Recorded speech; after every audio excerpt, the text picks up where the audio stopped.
Hello, hello, hello mga plantitas. So, pasyal ko kayo ulit sa aking garden. Ito yung tanim kong passion fruit. Ayan, madami siyang bunga. So, saan naalala ko, ito yung year na marami siyang bunga. Ayun. Kung gusto nyo i-share sa inyo, kung gusto nyo i-share ko sa inyo kung paano, comment lang kayo below at gagawa ako ng video na i-share ko sa inyo kung ano yung aking ginagawa kung bakit dumami ang bunga ng aking passion fruit. So last year hindi masyado madami, pero ngayong year 2023 marami siyang bunga. So masipag ngayon siya mamunga. Ayan. So, comment below lang kayo ha kung gusto nyo gumawa ako ng video na kung paano magpabunga ng marami. Ayan. So, napaka-yabong niya guys. Ayan.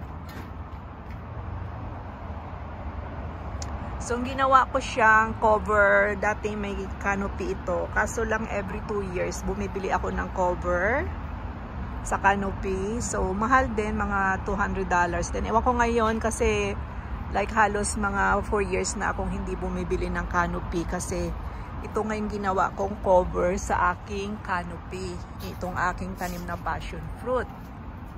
Kung makita nyo, marami siya talagang bunga. Ayan.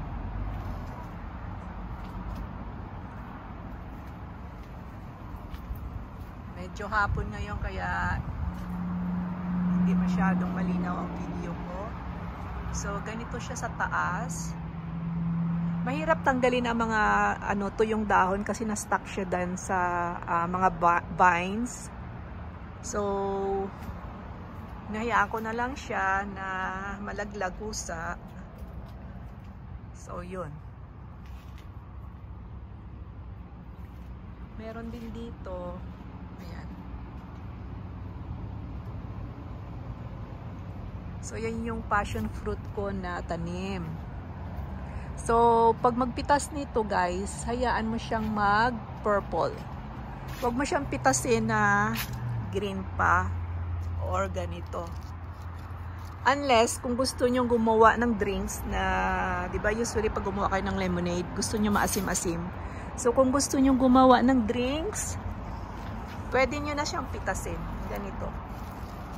Pero kung gusto nyo kainin lang siya itself, na hindi nyo gawing drinks, hintayin nyo siya na maging purple. At kusa lang yan siyang mahulog. Pag nahulog na, yun na yun. Yun na yung sign na matamis na siya, pwede nyo nang kainin.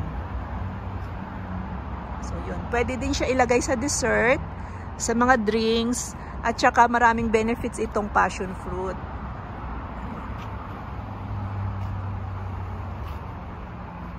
So, yun lang guys.